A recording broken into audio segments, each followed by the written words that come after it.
Rita thongdu tapna hangdoktuna kanano haiduna yenglakpada mapa oirambadudha masadu swai lawi. Baji ibohalna sauna mapa aigi mayokta lepnaba hotnaba hai lamket lamhaibi law yumda thuna chatnaba tawsi mi ushitaba saradana asi haiduna mangolda kakhallaktuna machanupigi khudang paiduna chingni. Ritana Baji ay ngahak layraga lagi angang si masangam di matomta yumsida lehelambado ay ngamloye Baji. Ibohal na kanagi angang law nang na kwak makhong putaba yumsida asuk yam na layning libasibu karigino ha law yumdane yam thuna sisi. Ritana kap laga Baji ay bumut thadopyo ay angang si matomta thalamba ngamloye Baji. Dakorok laku phawdadi ngai khige Ichan tombi chichibu amukta khamulawo Thasna adu adumna mapanda langbagi makhol adu tabaduda kaidaurabano haiduna masadu ngamda haugallaktuna thongjin panda leptuna ibohalna Ritabu chingduna puriba adu yengduna lei machindadi ichebu adumna tawbiganu haina hanna hainingi manakta changsinduna machebu khamningi adubu angang oiruba kaubanina karibu haiba ngamluni kibana masadu nikpa henjilai ibohalna nang matungda amuk hana masigi yumsidane khungul hektarambada nakhong animakto kakhlatkadabani mama mapana chekon nakondaba pidat padatpa nupa asinatradi nangi nupa laitraba haibane law yumda yam thuna chasi Thasna su ibohalna hairiba ngangliba mayam adu loina tare makhol di thokta machinda magi ta chawbu lao haina kauduna kapchari korau su thengle haiduna hobe lakpada amambaduda lambida kana chatli kana lairi haiba hanna yengludre mana asum lambida lakpada Rita Mapana makhut khudang paiduna chingduna magi hekna kanda pukhiba adu koraudi uhaudre adubu Ritana di korauna chatkhiba adu ubada kauzabadi ngamjada tunghanna yengduna asum chachai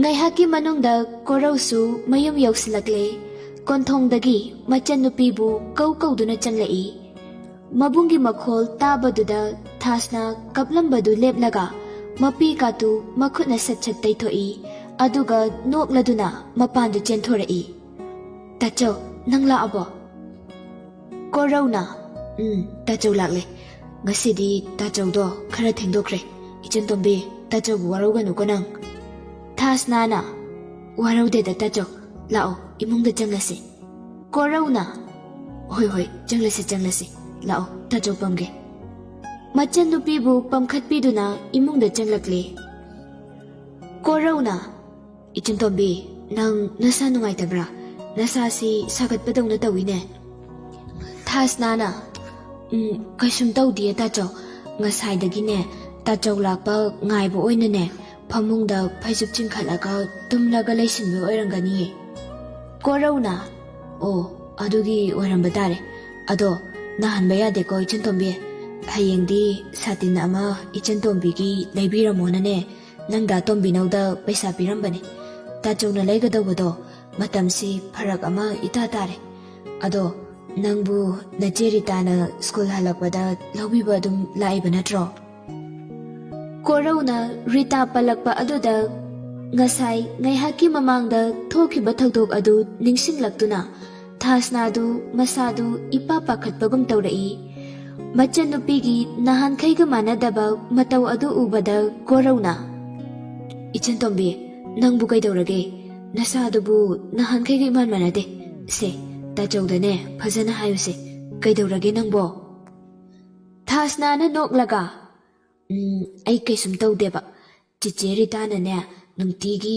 adumai bungai birameba tacha chiche Rita si yam phai ko Korauna noklaga Phabane ado pharase tachawsu chak thongnaba tawrage Nangsu exam kuidre habado lairik ngak pathoro cho. Thasna du hoi hairam laga lairik tawba changkhre. Korau su chaksangda changlaktuna chak thongduna lei. Thasna du lairik asum parambadagi makok tu yamna kanna chikhalai. Adubu mamit chena ushinduna maya krak krak chiktuna khangjai. Table nakanda lairiba ising bottle adu amuk lauduna thakchili. Thasna masadu khangba wasilakpadagi phamungda longna tingthoktuna hipthakhibadagi masadu waba henwanbana tumtha thokre. Korau su chak thongba loiraduna machan nupibu kauba changlai. Ichan tombi, ichan, haima tumtha khramalin na tawrise. Pikliba mana nungsa maraksida school-dagi khongna halakpaduda wamandana tawri oirangani. Handak mukti chaba chadaba. Ichan tombigi cycle macha amata leibiba tare. Amta haudoaga chakse khara pija haudradi soidana amuk naraktanaba.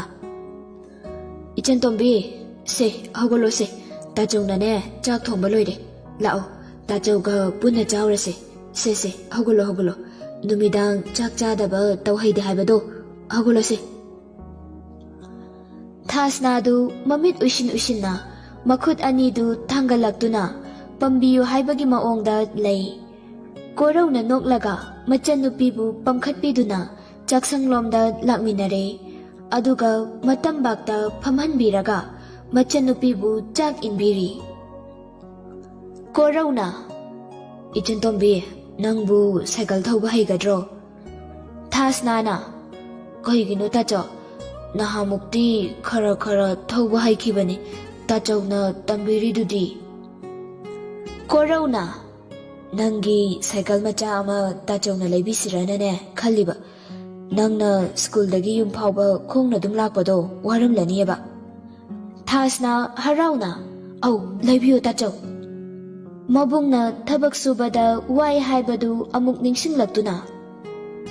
School halakpadadi koisung wadeda laidrasu yani tacho. Korau na machan nupigi mawong adu khangladuna. Laiduine ichan tombigi ne cycle ama laiduine. Handaki nongmaijang numitsida oina lairase. Parese chakse mukta chakse. Machin manaudu asumna harau chaktu chaminari. Asomdasu ibohalna Ritabu mayum yaubaga magi kada mangaksamdu paiduna laktuna insili. Ritadu magi phamong mathakta upna tusili. Mapagi mataududa rabaisu wangangadawga kibadagi karisu haidre. Ibohalna sauna mi ushitaba aina yade changana haiba mafamduda adum changba. Nangisi aigi mayokta lepliba kaidunine ha. Nangi luhongbagi ayabado hayemag aina pikragani. Nangi waka amta taroy. Aduga karigumba yela edana nangna nungsijariba misakto nangi namangmaktada aina hatkadawani. Asi hairam laga ibohaldu sauna thokre. Ritadi thamoy sokna kabli. Mapana hek thokibaga Rabai machegi kada tumina changlai aduga iche yarese kapanoba to ado aidi bajida kaimta haizadabaniko nangna bajiga kamaina thengnadana lakminaiba nangsu nadaudi phajana yade lao chaksu aina loisinbirabane chathoklurase Ritadu uplambadagi fuk haugalактuna Phamungda phamduna makhatana kapli. Rabaidu machena nungaitana kappa adu uraga peri tauraduna. Iche nang adumaina kapkanu haiba. Ai nungaiteba se pooba. Ado aina hayo haibadu hairamlabo kari hairakeba. Somda mathwai nungaitana thamoy sokna kaplingai aduda Rabaina magi wadu hangjilakpa aduda Ritadu kapna mapwanupada mamitu paini yenglaga mona thomlai aduga noina pado aduda hangu aduda loina haikrabane angang nang aigi inaktagine yam thuna thokracho ngasine nangon oina loina taina jarakani Rabaisu kaplaga ꯀꯔꯤꯒꯤ ꯕꯥꯖꯤꯗ ꯍꯥꯏꯔꯤꯅꯣꯃꯦ? ꯑꯃꯨꯛ ꯕꯥꯖꯤꯅ ꯌꯥꯗꯕ ꯅꯨꯄꯤ ꯑꯣꯏꯔꯝꯂꯗꯤ ꯑꯩꯁꯨ ꯏꯆꯦꯗꯧꯅ ꯀꯞꯄꯒ ꯂꯩꯌꯨ ꯍꯥꯏꯔꯣ? ꯔꯤꯇꯥ ꯀꯞꯂꯝꯕꯗꯨ ꯆꯞ ꯂꯦꯞꯂꯒ ꯃꯥꯒꯤ ꯀꯥꯡꯊꯣꯟ ꯅꯥꯀꯟꯗ ꯂꯩꯔꯤꯕ ꯂꯤꯆꯩꯗꯨ ꯃꯈꯨꯠꯅ ꯂꯥꯝꯕ ꯍꯧꯔꯛꯄꯗ ꯔꯕꯩ ꯍꯣꯏ ꯃꯥꯏ ꯍꯥꯏꯔꯝꯗꯅ ꯍꯣꯠꯇꯅ ꯆꯦꯟꯈ꯭ꯔꯦ꯫ ꯔꯤꯇꯥꯅ ꯀꯞꯅ ꯁꯣꯜꯍꯧꯏ꯫ ꯀꯞꯆꯕꯁꯤꯐꯥꯎ ꯏꯅꯤꯡꯇꯝꯅ ꯀꯞꯄ ꯉꯝꯍꯟꯗꯕ ꯅꯣꯏꯅ ꯄꯥꯅꯆꯥꯕꯨꯗꯤ ꯈꯪꯉꯤꯗꯅ, ꯀꯔꯤꯒꯨꯝꯕ ꯑꯩꯅ ꯅꯣꯏꯒꯤ ꯑꯄꯥꯝꯕꯗ ꯆꯠꯇꯨꯅ ꯃꯤꯒꯤ ꯃꯌꯨꯝꯗꯨꯗ ꯈꯣꯡ ꯍꯦꯛ ꯊꯥꯡꯖꯤꯟꯈꯤꯕ ꯅꯨꯃꯤꯠꯇꯨꯗꯒꯤꯅꯦ ꯅꯣꯏꯒꯤ ꯌꯨꯝꯁꯤꯗ ꯑꯩ ꯈꯣꯡꯒꯨꯜ ꯇꯥꯕꯤꯔꯛꯄ꯭ꯔꯥ ꯌꯦꯡꯉꯨ꯫ ꯑꯁꯤ ꯍꯥꯏꯗꯨꯅ ꯀꯞꯂꯤ꯫ ꯔꯕꯩꯅ ꯊꯣꯡꯒꯤ ꯃꯔꯨꯝꯗꯒꯤ ꯏꯆꯦꯅ ꯂꯥꯛꯇ꯭ꯔꯁꯨ ꯑꯩꯗꯤ ꯑꯗꯨꯝ ꯂꯥꯛꯀꯦꯀꯣ꯫ ꯔꯤꯇꯥꯅ ꯑꯉꯥꯡ ꯅꯪ ꯑꯩꯒꯤ ꯈꯨꯠꯇꯅꯦ ꯁꯣꯏꯗꯅ ꯁꯤꯔꯅꯤ, ꯌꯥꯝ ꯊꯨꯅ ꯆꯠꯈ꯭ꯔꯣ ꯆꯠꯂꯣ꯫ ꯔꯤꯇꯥ ꯐꯃꯨꯡꯗꯒꯤ ꯀꯨꯝꯊꯔꯛꯇꯨꯅ ꯊꯣꯡꯗꯨ ꯒꯝ ꯂꯥꯎꯅ ꯊꯤꯡꯖꯤꯜꯂꯤ, ꯑꯗꯨꯒ ꯑꯃꯨꯛ ꯐꯃꯨꯡꯗ ꯀꯥꯈꯠꯂꯛꯇꯨꯅ ꯀꯟꯅ ꯀꯞꯈꯠꯂꯛꯏ꯫ ꯑꯃꯔꯣꯝꯗ ꯌꯥꯏꯁ꯭ꯀꯨꯜꯁꯨ ꯃꯥꯒꯤ ꯄꯩꯁꯥ ꯃꯌꯥꯝ ꯑꯃ ꯈꯦꯠꯅꯕ ꯑꯗꯨꯗ ꯑꯍꯤꯡ ꯆꯨꯞꯄ ꯇꯨꯝꯕ ꯌꯥꯗꯅ ꯋꯥꯈꯜ ꯇꯧꯏ꯫ ꯀꯃꯥꯏꯅꯕꯨ ꯇꯧꯔꯤꯕ ꯄꯩꯁꯥꯅꯣꯅꯦ? ꯉꯁꯥꯏꯒꯤ ꯁ꯭ꯋꯥꯃꯤꯒꯤ ꯋꯥꯉꯥꯡꯗꯨꯅꯗꯤ ꯃꯥꯅꯁꯨ ꯊꯕꯛꯁꯤ ꯇꯧꯕ ꯃꯥꯟꯗꯦ꯫ ꯑꯁ ꯈꯪꯗ꯭ꯔꯦꯗ ꯇꯧꯔꯤꯁꯦ, ꯑꯩꯒ ꯅꯨꯡꯉꯥꯏꯅꯗꯕ ꯃꯤ ꯂꯩꯗꯅ ꯃꯉꯣꯟꯗ ꯆꯤꯡꯅꯒꯅꯤ ꯍꯥꯏꯕꯁꯨ ꯅꯠꯇꯦ꯫ ꯍꯧꯖꯤꯛꯄꯨ ꯑꯩꯕꯨ ꯀꯅꯥꯗꯅꯣ ꯆꯤꯡꯅꯗꯣꯏꯁꯤꯕꯣ? ꯄꯩꯁꯥꯗꯨꯕꯨꯗꯤ ꯃꯥꯡꯒꯤꯁꯨ ꯃꯥꯡꯖꯁꯅꯨꯅꯦ, ꯑꯗꯨꯕꯨ ꯀꯃꯥꯏꯅ ꯃꯥꯡꯂꯤꯅꯣ ꯍꯥꯏꯕꯗꯨꯃꯗꯤ ꯈꯪꯗꯣꯛꯄꯗꯤ ꯐꯒꯗꯧꯅꯤ꯫ ꯇꯟꯖꯥꯗꯨꯗ ꯃꯥꯒꯤ ꯅꯥꯀꯟꯗ ꯂꯩꯔꯤꯕ ꯐꯣꯟ ꯑꯗꯨ ꯔꯤꯡ ꯍꯧꯅ ꯈꯤꯡꯖꯤꯜꯂꯛꯏ꯫ ꯑꯁ ꯃꯊꯥ ꯀꯟꯅ ꯁꯥꯔꯤꯉꯩꯁꯤꯗ ꯀꯅꯥꯅꯣ ꯑꯃꯨꯛ ꯀꯣꯜ ꯇꯧꯁꯤꯜꯂꯛꯏꯁꯤꯅ? ꯍꯩꯃꯥ ꯏꯕꯦꯝꯃꯅꯤꯅꯦ꯫ ꯍꯜꯂꯣ ꯃꯆꯥ ꯊꯣꯏꯕꯤ? ꯗꯣꯂꯤꯅ ꯍꯦꯜꯂꯣ ꯄꯄꯥ꯫ ꯌꯥꯏꯁ꯭ꯀꯨꯜꯅ ꯊꯦꯡꯂꯀꯥꯟꯁꯤꯗ ꯀꯣꯜ ꯇꯧꯔꯛꯂꯤꯁꯤꯕꯨ ꯃꯆꯥ ꯊꯣꯏꯕꯤꯕꯨ ꯀꯩ ꯍꯥꯏꯅꯤꯡꯒꯦ ꯄꯄꯥꯗ? ꯗꯣꯂꯤꯅ ꯄꯄꯥ ꯃꯃꯥꯒꯤ ꯐꯣꯟꯗꯨ ꯆꯠꯇꯤꯌꯦ, ꯑꯗꯨꯒꯤ ꯄꯄꯥꯗ ꯇꯧꯔꯛꯂꯤꯅꯦ, ꯃꯃꯥ ꯑꯃꯨꯛꯇ ꯄꯥꯏꯍꯟꯕꯤꯔꯣ꯫ ꯌꯥꯏꯁ꯭ꯀꯨꯜꯅ ꯍꯣꯏ ꯄꯥꯏꯍꯜꯂꯛꯀꯦ꯫ ꯍꯩ ꯃꯃꯥ ꯅꯪꯕꯨ ꯇꯥꯕ꯭ꯔꯣ?